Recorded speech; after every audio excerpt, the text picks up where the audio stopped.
Hello, I am Eddie Sullivan, and this is episode 54 of This Week in the Italian Campaign.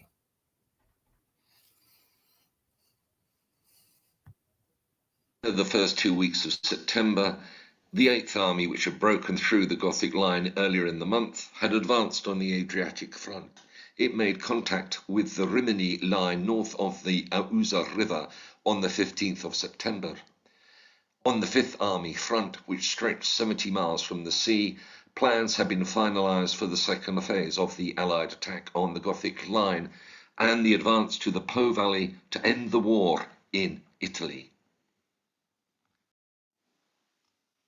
On the 7th of September 1944, Fifth Army Commander Mark Clark wrote, "We are all set for the thrust over the mountains towards Bologna. It is hard to wait, for we are ready and eager to go." The Fifth Army plan called for two corps to deliver the main blow, with the 34th and 91st Divisions either side of Highway 65, advancing towards the Futa Pass, which was strongly defended by Germany's 14th Army. Once the 91st Division had made contact with the Gothic line, the 85th Division was to pass through and head towards the Giogo Pass. A breakthrough at the pass would outflank German defenders at Futa, forcing them to withdraw. This would allow the Fifth Army to advance from Firenzuola, either along Highway 65 through the Radicosa Pass to Bologna, or on a secondary road to Imola. 13 Corps was to assist on 2 Corps' right, while 4 Corps was to keep as many troops immobilized as possible and advance where opportunities emerged. The German 14th Army had been weakened by transfers to the Adriatic front and to France. 14 Panzer Corps on the western end of the Gothic line was deployed to protect the rear. The 4th Parachute Division was to hold the Futa and Giogo passes. 715 Division was opposite 13 Corps. In the days preceding the date of the main attack on the Gothic line, all 3 of the Fifth Army's corps advanced to take preliminary positions. They found that the Germans had withdrawn by around 10 miles across the entire front to the main Gothic line. This invalidated the need for the first phase of the attack, which involved the advance to Futa. Clark ordered the attack on the Giogo Pass by both the 85th and the 91st Divisions to begin immediately. 2 Corps' advance started on the night of the 12th of September and developed into an attack across a 7,000-yard front, which entailed capturing a series of peaks. It involved 361 and 363 regiments of the 91st Division on the left, and 338 and 339 regiments of the 85th Division on the right. By the end of the 14th of September, little ground had been captured, and there was little evidence the Germans had been weakened at any point along the front. In a fresh effort to take Giogo, 85th Division was sent on the 14th of September to outflank the pass by seizing Monte Pratone on the right, following an initial assault by the 2nd Battalion of the Royal Scots Grey of 66th Brigade in Britain's 1st Infantry Division, part of 13 Corps. By noon, it had reached positions held by the leading elements of the brigade on Hill 938. On the night of the 16th of September, the effort shifted back to Monte Altuzzo overlooking the Giogo Pass, which 2 Corps had failed to capture in the initial attack. On the 17th of September, the Americans had Hill 926, the highest of 2 peaks marking the summit of Monte Altuzzo, as well as Monte Monticello on the left of Giogo. By the morning of the 18th of September, 338 infantry had broken into the pass. The capture of Monte Altuso was accompanied by a collapse of resistance along the 85th Division front. 339 Infantry took Signorini Hill and Hill 918. The regiment also captured Monte Verruca. On the right, 337 Infantry captured Monte Pratone on the 17th of September and Hill 945 by midnight. 336 Regiment took Hill 844 and the western defences of the Giogo Pass. This gave two corps control of a 7-mile stretch of the Gothic line on each side of the pass.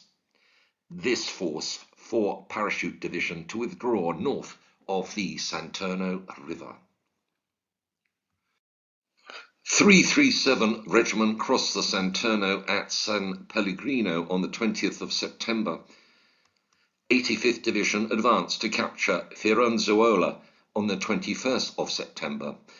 The same day, Monte Coloretto at the entrance to the Santerno River Gorge was captured. And on the 22nd of September, advance elements reached positions 2 miles north of Monte Coloretto. The following day, 88th Division moved up from Corps Reserve to take over the advance on two corps' right flank. Despite rain, the Santerno was still fordable. A bigger issue for the 85th Division was long-range artillery and the fire of self-propelled guns. It held up the construction of Bailey bridges at Firenzuola for 2 days. With control of the Santerno Valley assured, the troops who had broken through the Gothic line at Giogo Pass had outflanked the Futa Pass defences and were ready to move north to the Radicosa Pass and northeast towards Imola and the Po Valley. Because of initial German resistance at the Giogo Pass, the 91st Division had been ordered to attack points east of the Futa Pass on the 13th of September. Monte Calvi was taken on the 14th of September, but it was not until 3:45 on the morning of the 18th of September that the outskirts of Marcogliano were reached. The deadlock north of Monte Calvi was broken with the capture of Hill 840 at 7:30 on the morning that day. Control of Futa Pass was secured on the afternoon of the 22nd of September when Hill 952 west of Highway 65 was captured. The road could now be used to bring up supplies. Two Corps was ready to drive north to Bologna. While the 91st and 85th Divisions were capturing the Futa and Giogo passes, the 34th Division delivered a 2-regiment containing attack involving the 133 and 135 infantry regiments against the Gothic line to the left between Highway 65 and 6620.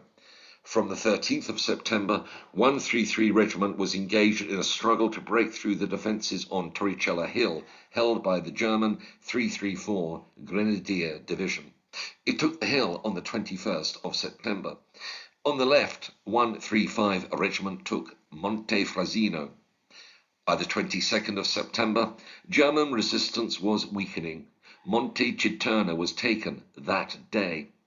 Monte Piano was entered on the 23rd of September, and 133 Regiment was through the Gothic line. 168 Regiment, which had been in reserve, seized the 3,500-foot Monte Coroncina. 13 Corps' objectives on the right were a range of high points north of the Sieve River. On the 13 Corps' front to the right, at the end of the 12th of September, 3 Brigade of the 1st Division had crossed the Sieve River and reached positions astride Highway 6521 near Ronta. To the right, 21 Brigade of the 8th Indian Division had also crossed the river and established a line northeast of Vicchio.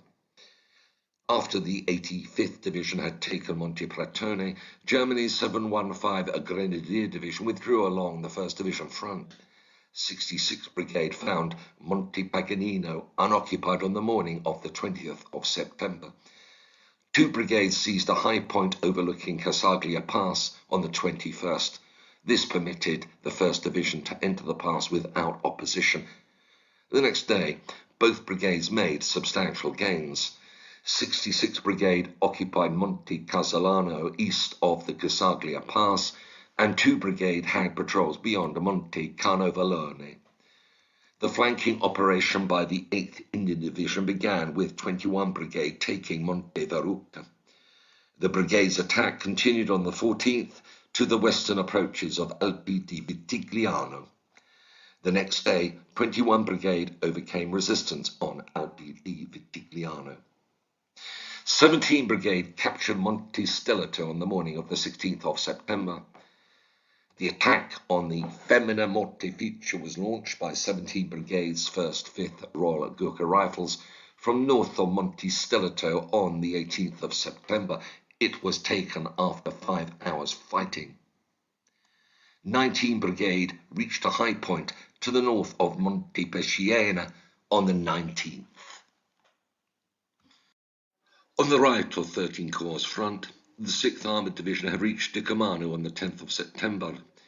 The Guards Brigade attack on Monte Pesciana began on the 15th. The Welsh Guards advanced while the Coldstream Guards protected its left flank by advancing to the southern slopes of Giogo di Valore. The Grenadier Guards provided security on the right. The Grenadiers reached the summit in the afternoon of the 16th of September, though it took 2 days to end all resistance.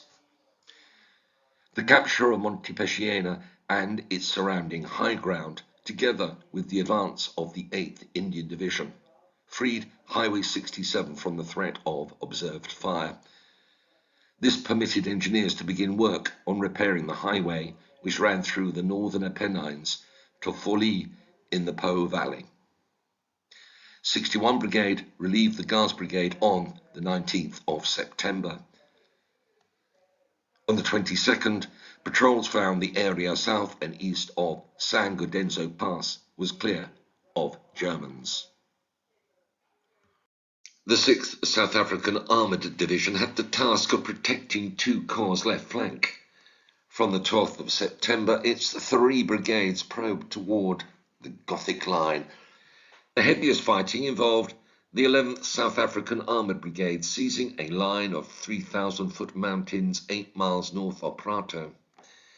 The Imperial Light Horse Kimberley Regiment took Monte Acuto on the 13th of September and drove the Germans off Alto Hill on the 16th. Monte Moscoso was seized by a patrol of the Natal Mounted Rifles on the 15th of September. 24 Guards Brigade, under the division's command, reached the road leading northeast from Pescia on the 20th of September and occupied Serra, north of the road, the next day. In the central zone, the 1st Armoured Division with 370 Regimental Combat Team attached advanced into the Serchio Valley. On the 16th of September, the division began a reconnaissance in force north of Pescia to prevent the withdrawal of German forces from the front. On the morning of the 17th of September, the 1st Armoured attacked west and east of the Serchio River. Following the capture of the Giogo Pass, the division was restructured to provide a force that could lead the breakout towards Bologna and the Po. This led to a temporary halt in its advances. Task Force 45 had occupied positions on each side of Mazachou-Coli Lake on the 11th of September. A special task force of armour and infantry entered Viareggio on the 15th of September. That day, the 6th Combat Team of the Brazilian Expeditionary Force entered the front in the mountains overlooking the coastal plain. Task Force 45 resumed the attack on the 17th of September in conjunction with the General Four Corps advance. It reached Motrone. 434 Regiment reached Pietrasanta on the 19th. In the next 3 days, the left flank of Task Force 45 advanced up the coast to Forte dei Marmi, though the right flank lagged behind in the mountains above Pietrasanta. After taking Mazzarosa on its first day in action, the Brazilians joined the General Four Corps advance on the 17th of September. Camamiore was taken on the 18th. An attempt the next day to take Monte Prana failed, but the formation reached Monte Acuto to the east. The capture of the Futa Pass on the 22nd of September brought an end to the Gothic line phase of the Fifth Army drive to the Po Valley. The most advanced position of the freshly committed 88th Division was by then at Montefaggiola. Two Corps' forward line was more than 10 miles beyond the shattered defences of the Giogo Pass and 30 miles northeast of the Arno River.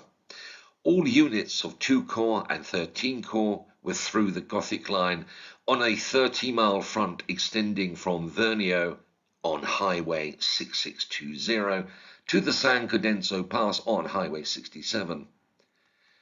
2 Corps was on routes leading northeast to Faenza and other towns in the Po Valley. 4 Corps was partially through the line at several points to the west, and to the east, the 8th Army had launched an attack to break the Rimini line and occupy Rimini on the 19th of September. That story will be told in the next episode of This Week in the Italian Campaign.